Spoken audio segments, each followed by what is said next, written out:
नमस्कार दोस्तों। आज हम बात करेंगे एक चुलबुली, बेबाक, बिंदास और बेहद खूबसूरत हीरोइन के बारे में, जिन्होंने 2000 के दशक में बॉलीवुड में धमाकेदार एंट्री की और देखते ही देखते लाखों दिलों पर राज करने लगीं। अपनी पहली ही फिल्म से ऑडियंस पर जादू चलाने वाली गजनी की कल्पना यानी असीन, जो सिर्फ एक शानदार एक्ट्रेस ही नहीं, बल्कि एक brilliant student, trend classical dancer और 8 भाषाओं में माहिर थीं।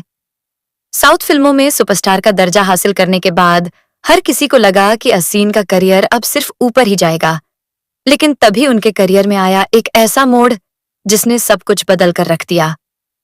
क्यों कहा जाता है कि सलमान खान से जुड़ी कुछ घटनाओं के बाद तमिल फिल्म इंडस्ट्री से असीन की दूरी बढ़ती चली गई? क्यों उनके और कैटरीना कैफ के बीच कोल्ड वॉर की खबरें सामने आईं? और क्यों नील नितिन मुकेश से जुड़ा विवाद मीडिया की सुर्खियों में आ गया? आमिर खान, सलमान खान, अक्षय कुमार और अजय देवगन जैसे बड़े सुपरस्टार्स के साथ काम करने वाली इस एक्ट्रेस को अचानक फिल्मों के ऑफर्स क्यों मिलने बंद हो गए? और क्यों असीन को अपने करियर के पीक पर फिल्मी दुनिया से दूरी बनानी पड़ी? आज के इस वीडियो में हम जानेंगे असीन का फैमिली बैकग्राउंड, साउथ से बॉलीवुड तक का सफर, करियर से जुड़े विवादों की सच्चाई, और आखिर क्यों उन्होंने फिल्मी दुनिया को अलविदा कहा। तो बने रहिए हमारे साथ वीडियो के अंत तक। इनकी फिल्मों के बारे में बताने से पहले चलिए सबसे पहले ये जानते हैं कि क्या था इनका और नील नितिन मुकेश के बीच का वह विवाद जिसने लंबे समय तक इन्हें मीडिया की हेडलाइन बनाए रखा। और उस कांड में किसकी कितनी गलती थी दोस्तों? वैसे तो पूरा सच सिर्फ इन्हीं दोनों को पता होगा, लेकिन हम तब की कुछ प्रमुख मीडिया रिपोर्ट्स, न्यूज़पेपर आर्टिकल्स और बॉलीवुड के करीबियों से मिली जानकारी के आधार पर इस किस्से को जानने समझने की कोशिश करेंगे। तो जिस दौरान असीन फिल्म लंदन ड्रीम्स की शूटिंग कर रही थीं, उसी समय इनकी जान पहचान सलमान खान से हुई। तब असीन मुंबई में घर लेना चाह रही थीं, तो सलमान खान ने इन्हें फ्लैट खोजने में काफी मदद की और असीन मुंबई में सेटल हो गईं। हालांकि असीन के मुताबिक इसमें पैसों की कोई मदद शामिल नहीं थी, क्योंकि वह पहले से ही साउथ की सुपरस्टार थीं। उस दौरान असीन एक्टर नील नितिन मुकेश को डेट कर रही थीं, लेकिन ज्यादातर जगहों पर यह पढ़ने को मिलता है कि तब ये दोनों साथ में एक फिल्म पॉकेटमार कर रहे थे और उसी दौरान इनकी दोस्ती और फिर प्यार हुआ। लेकिन यह सच नहीं है। ये दोनों एक दूसरे को कॉलेज के दिनों से जानते थे और इनका 6 साल का लॉन्ग टर्म रिलेशनशिप था, जब नील फिल्मों में आए भी नहीं थे। हालांकि इस रिलेशनशिप को शुरू करने से पहले असीन ने नील को साफ साफ कह दिया था कि वह इसके बारे में मीडिया में बात नहीं करेंगे, क्योंकि जिस साउथ इंडस्ट्री से वह आती थीं, वहां इसे अच्छा नहीं माना जाता था। इनके कुछ फिल्मी करीबी बताते हैं कि तब इस बात पर नील ने भी हामी भर दी थी। इस दौरान असीन इंडस्ट्री में बड़े बड़े प्रोजेक्ट साइन कर रही थीं और कई फिल्मों की शूटिंग में बिजी थीं। तभी सलमान के साथ असीन की फिल्म लंदन ड्रीम्स फ्लॉप हो गई। इसके बावजूद सलमान खान ने फिल्म रेडी के लिए असीन का नाम प्रोड्यूसर्स को रिकमेंड किया। इससे नील को शक हुआ कि सलमान ने भला असीन पर यह मेहरबानी क्यों की। इसी दौर में असीन सलमान खान की पार्टियों में भी इनवाइट होने लगी और उन्हें अटेंड भी करने लगी, क्योंकि उन्हें बॉलीवुड में अपना सोशल सर्कल बढ़ाना था। धीरे धीरे यह खबर सामने आने लगी कि असीन और सलमान की दोस्ती कुछ ज्यादा ही बढ़ गई है। जाहिर है, इससे नील को और प्रॉब्लम होने लगी। उन्होंने असीन से कहना शुरू कर दिया कि अब तुम सलमान की पार्टियों में नहीं जाओगी और ना ही उनके साथ काम करोगी। लेकिन असीन उन्हें समझाने की कोशिश करती थी कि अगर वह ऐसा करेंगी तो इससे उनके करियर पर बुरा असर पड़ेगा। वह बॉलीवुड में नई थीं और उनके लिए कॉन्टैक्ट्स बनाना जरूरी था। इसी बात को लेकर नील और असीन के बीच झगड़े बढ़ने लगे और इनका रिश्ता टॉक्सिक होता चला गया। असीन समझ चुकी थीं कि यह रिश्ता अब ज्यादा आगे नहीं चल सकता। फिर उन्होंने एक टफ डिसीजन लिया और नील से कह दिया कि अब ब्रेकअप ही सही है। लेकिन इस पर नील भड़क गए और कहा कि असीन उनके साथ ऐसा नहीं कर सकती। इसके बाद असीन ने नील के फोन कॉल उठाने बंद कर दिए। तब नील से यह रिजेक्शन बर्दाश्त नहीं हुआ और उन्होंने गुस्से में असीन को ब्लैकमेल करना शुरू कर दिया। नील मीडिया में भी जा पहुंचे और पब्लिकली कहा, मैं एक लॉन्ग टर्म रिलेशनशिप में था, लेकिन वह लड़की और उसकी फैमिली बेईमान थी। वे लोग चीटर्स थे। मैं साधारण हूं और खुली किताब की तरह हूं। मैं एम्बिशियस और मटेरियलिस्टिक लोगों को पसंद नहीं करता। उन्होंने आगे कहा, उस लड़की ने तो यहां तक कहा कि वह अपने जीवन में मुझसे सिर्फ 2 बार मिली है। वह एक क्लोज चैप्टर है और चर्चा के लायक भी नहीं है। जिस लड़की को मैं अब पसंद करता हूं वह एम्बिशियस नहीं है और बिल्कुल जेन्युइन है। हालांकि नील ने असीन का नाम नहीं लिया, लेकिन जब उन्होंने यह कहा कि उस लड़की का नाम लेना भी पाप है, तो समझने वालों के लिए यह साफ था कि वह किसकी बात कर रहे हैं। नील ऐसा कोई भी मौका नहीं छोड़ते थे जहां वह घुमा फिराकर असीन को टारगेट न कर सकें। वहीं दूसरी तरफ असीन से भी कई इंटरव्यूज में नील को लेकर सवाल पूछे गए, लेकिन उन्होंने हमेशा बहुत पेशेंस से काम लिया और नील के बारे में कभी भी कुछ उल्टा सीधा नहीं कहा। But Neel is a good friend. I don't think people should misunderstand that. उन्होंने बेहद कूल रहकर जवाब दिया और अपने चेहरे पर शिकन तक नहीं आने दी, जो उनके सुलझे हुए व्यक्तित्व की निशानी थी। जब असीन सिमी गरेवाल के शो मोस्ट डिजायरेबल में गईं, तो वहां भी उनसे नील को लेकर सवाल पूछे गए। असीन के इनकार करने के बाद भी सिमी ने फिर कुरेदते हुए नील के सिल्वर हार्ट गिफ्ट वाले दावे के बारे में सवाल किया, लेकिन असीन ने इसके बारे में कोई भी जानकारी होने से साफ इनकार कर दिया। इसके तुरंत बाद सिमी गरेवाल ने असीन से सलमान खान से उनके कनेक्शन के बारे में पूछा, तो इस पर भी असीन ने बेहद सधे हुए लहजे में जवाब दिया और उनके साथ किसी भी तरह के रिश्ते से इनकार कर दिया। हालांकि नील की बचकानी हरकतों से असीन को कई दिक्कतों का सामना करना पड़ा, क्योंकि मीडिया ने इस पूरे मामले को खूब उछाला, जिसकी वजह से लोग असीन को शक की नजर से देखने लगे। कई लोगों का मानना था कि नाम, फेम और शोहरत मिलने के बाद असीन ने अपने बॉयफ्रेंड को छोड़ दिया, जिससे वह टूट गए। लेकिन कुछ लोगों ने नील के उन शब्दों पर भी ध्यान दिया जो वह असीन के लिए इस्तेमाल कर रहे थे। उनके मुताबिक असीन एम्बिशियस थीं और उन्होंने इसे एक नेगेटिव बात की तरह पेश किया। लेकिन वही बात अगर किसी मेल स्टार के लिए कही जाए तो क्या उसका एम्बिशियस होना गलत माना जाएगा? बिल्कुल नहीं। बल्कि अगर कोई नील से ही कह दे कि भाई तुम तो बिल्कुल एम्बिशियस नहीं हो, तो वह खुद बुरा मान जाएंगे। लेकिन उन्हें गर्लफ्रेंड ऐसी चाहिए थी जिसमें करियर को लेकर कोई महत्वाकांक्षा ना हो, जो उनके इशारों पर चले और उनके हिसाब से फिल्में चुने। जाहिर है असीन जैसी टैलेंटेड और ब्रिलियंट लड़की को काबू में करना आसान नहीं रहा होगा और शायद यहीं से यह पूरी सिचुएशन पैदा हुई। वैसे एक संभावना यह भी हो सकती है कि असीन सलमान खान की पार्टियों को इसलिए भी अवॉइड नहीं कर पाती होंगी क्योंकि सलमान से पंगा लेने वालों या उन्हें भाव न देने वालों को वह टारगेट करने से पीछे नहीं हटते थे। बॉलीवुड में ऐसे कई नाम रहे हैं जिन्होंने भाईजान से पंगा लिया और अपना करियर दांव पर लगा बैठे। तो असीन पर उधर से भी प्रेशर रहा हो, इससे इनकार नहीं किया जा सकता, क्योंकि उसी दौर में कुछ आर्टिकल्स ऐसे भी सामने आए थे जिनमें कहा गया कि सलमान से नजदीकियों को लेकर असीन और कैटरीना कैफ के बीच झगड़ा हुआ था। बता दें कि उस समय कैटरीना कैफ और सलमान खान एक दूसरे को डेट कर रहे थे और यह बात सबको पता थी। हालांकि इन एक्ट्रेसेस के बीच कैट फाइट की खबरों में कितनी सच्चाई थी, यह कहना मुश्किल है।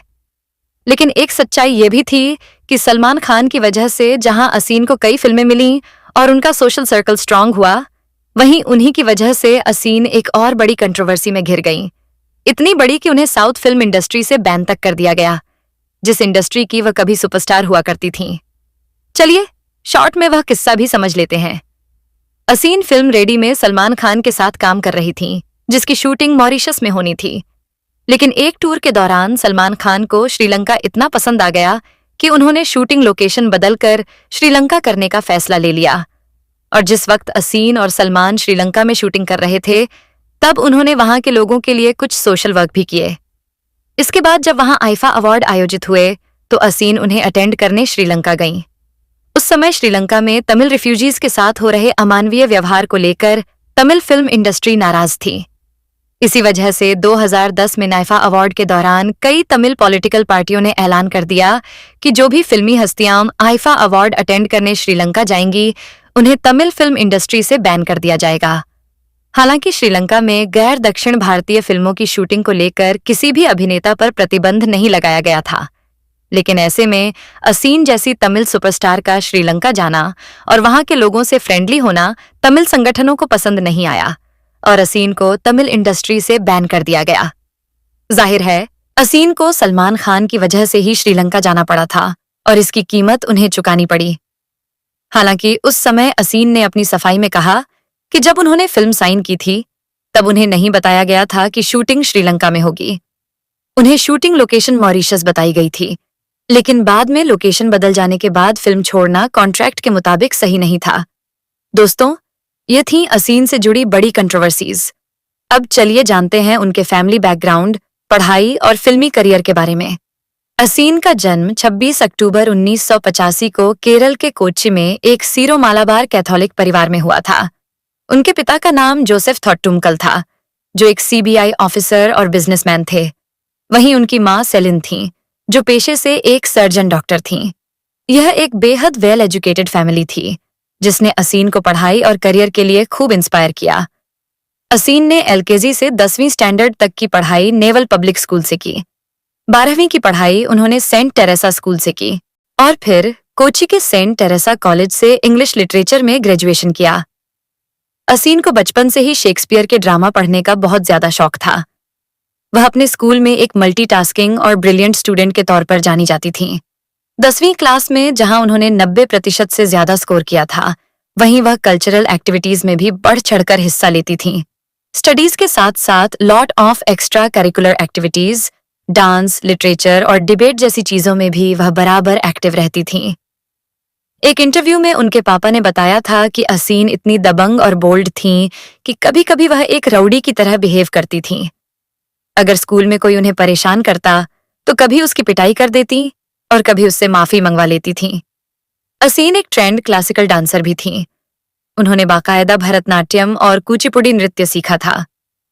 एक इंटरव्यू में उनसे पूछा गया, तुम कितनी छोटी उम्र में डांस सीखने लगी थीं? तो उन्होंने जवाब दिया, मैं लगभग 3 साल की उम्र से डांस सीख रही हूं। इसके अलावा लैंग्वेजेस पर भी उनकी जबरदस्त पकड़ थी। कॉलेज के दिनों में ही असीन ने मॉडलिंग की शुरुआत कर दी थी, जब उन्हें बीपीएल मोबाइल की एड फिल्म मिली। इसके बाद वह कई बड़े ब्रांड्स की ब्रांड एम्बेसडर भी बनी, जैसे मिरिंडा, कोलगेट, तनिष्क, बिग बाजार, पैराशूट, लक्स आदि। इसके बाद असीन ने साल 2001 में महज 15 साल की उम्र में मलयालम फिल्म नरेंद्रन माकन जयकांतन वाका से एक्टिंग की दुनिया में डेब्यू कर लिया। हालांकि असीन का लाइफ गोल एक्ट्रेस बनना नहीं था। वह सिविल सर्विसेज की तैयारी करके आईएएस ऑफिसर बनना चाहती थीं।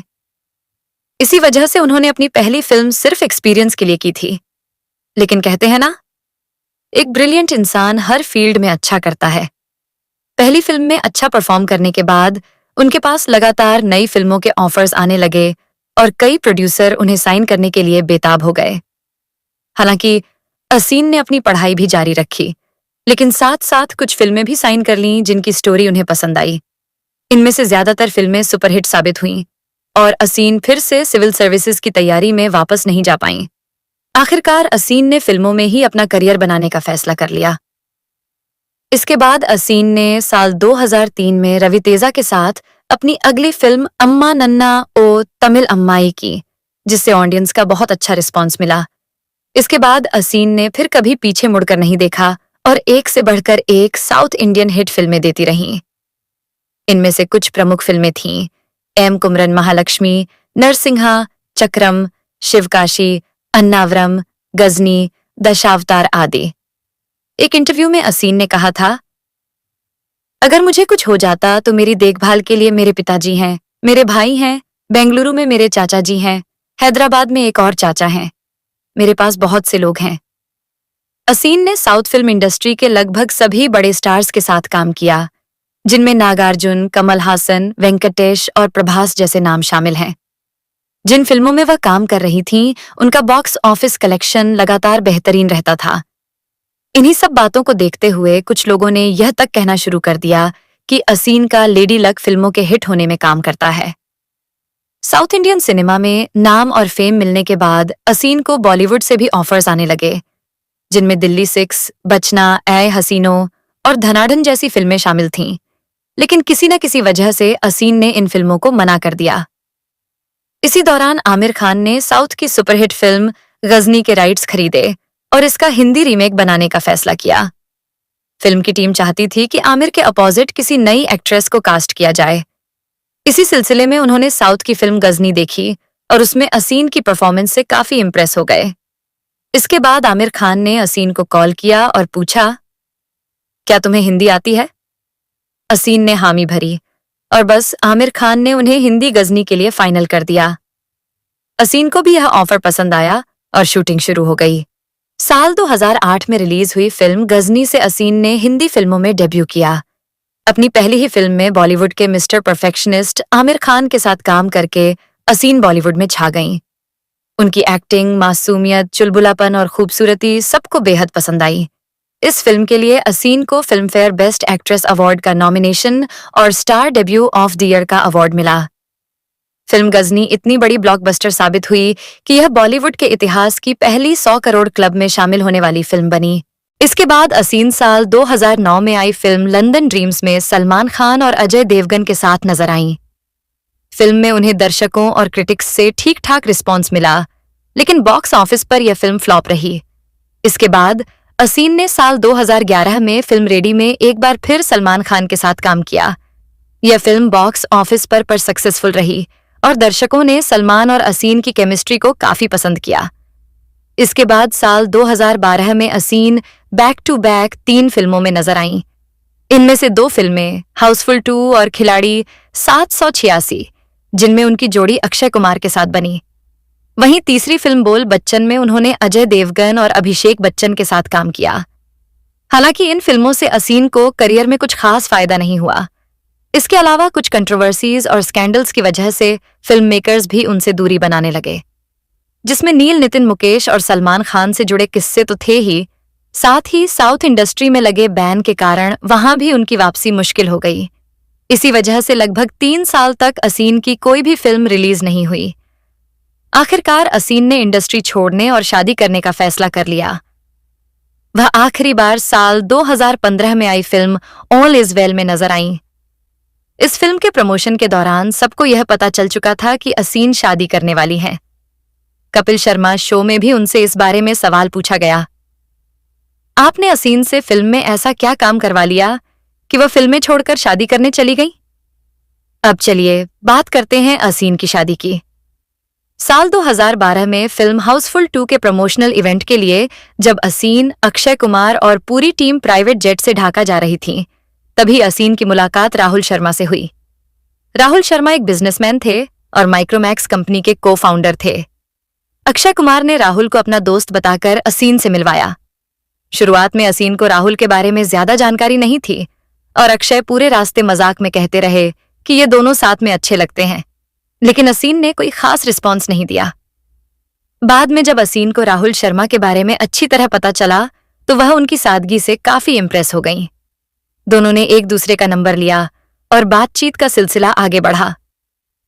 इंटरेस्टिंग बात यह रही कि असीन के करियर की सबसे बड़ी फिल्म गजनी की कहानी उनकी इस रियल लाइफ स्टोरी से काफी हद तक मैच करती थी। जैसे फिल्म में आमिर खान एक मोबाइल कंपनी के मालिक होते हैं और उन्हें असीन से प्यार हो जाता है, लेकिन असीन को उनकी असली पहचान के बारे में पता नहीं होता। कुछ वैसा ही रियल लाइफ में भी हुआ। माइक्रोमैक्स कंपनी के को-फाउंडर राहुल शर्मा को असीन से प्यार हो गया था, जबकि असीन उनके बारे में ठीक से जानती तक नहीं थी। हालांकि फिल्म से अलग रियल लाइफ में ये दोनों हमसफर बन गए और साल 2016 में असीन ने राहुल शर्मा से शादी कर ली। ये शादी हिंदू रीति रिवाजों के साथ साथ क्रिश्चियन ट्रेडिशनल रिचुअल्स के अनुसार भी हुई। इस शादी में असीन के बेस्ट मैन अक्षय कुमार बने, जिन्होंने असीन का हाथ पकड़कर उन्हें शादी के स्थान तक पहुंचाया। शादी के बाद असीन ने फिल्म इंडस्ट्री को पूरी तरह अलविदा कह दिया। साल 2017 में इस कपल को एक बेटी हुई, जिसका नाम एरिन रखा गया। यह नाम असीन और राहुल दोनों के नामों को जोड़कर बनाया गया था। इस नाम के साथ कोई सरनेम नहीं दिया गया, क्योंकि असीन चाहती थीं कि उनकी बेटी किसी भी धर्म, जाति या जेंडर की पहचान से आजाद रहे। साल 2023 में कुछ खबरें सामने आईं कि असीन ने अपने सोशल मीडिया से पति के साथ की तस्वीरें डिलीट कर दी हैं और दोनों के बीच डिवोर्स हो रहा है। हालांकि करीब 1.5 साल बाद भी इस बात की कोई आधिकारिक पुष्टि नहीं हो सकी है। आज असीन 39 साल की हो चुकी हैं और फिलहाल अपनी फैमिली के साथ मुंबई और दिल्ली में रहती हैं। तो दोस्तों, यह थी कहानी एक्ट्रेस असीन की। उम्मीद है आपको ये वीडियो पसंद आया होगा। वीडियो कैसी लगी कमेंट करके जरूर बताइए। अगर वीडियो अच्छी लगी हो तो लाइक करें, शेयर करें और ऐसी ही अनसुनी बॉलीवुड कहानियों के लिए हमारे चैनल स्टार मनोहर राठौर को सब्सक्राइब करना बिल्कुल ना भूलें।